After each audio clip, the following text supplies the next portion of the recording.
Welcome to the Slop Farm. Enjoy the video.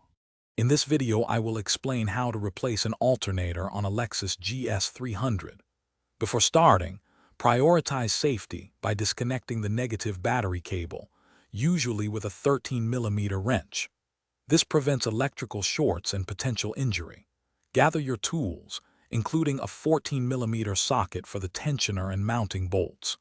Also, make sure your vehicle is securely lifted or on jack stands, and always know your belt routing. Next, we'll tackle the serpentine belt. Using a 14mm wrench or socket on the tensioner pulley, rotate it counterclockwise to release the belt's tension. Once slack, carefully slip the belt off the alternator pulley. Now, disconnect the electrical connections. First, the main power wire, often covered by a rubber boot and secured with a 10mm nut, then the smaller multi-pin connector. With the belt and wiring detached, it's time to remove the alternator itself. You'll typically find two main mounting bolts, often 14mm, holding it in place. One is usually accessible from the top, and a longer one is at the bottom.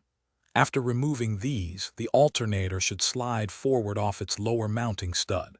It might be a tight fit, but with careful maneuvering, you can extract the old unit from the engine bay. Now for the installation of your new alternator. Carefully guide the new unit into position, ensuring it aligns with the mounting stud and bolt holes. Reinstall and tighten the two mounting bolts. Next, reconnect the smaller electrical connector and then the main power wire, securing it with its 10mm nut.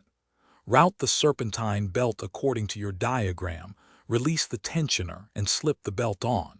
Finally, reconnect the negative battery cable and start your engine to confirm proper charging.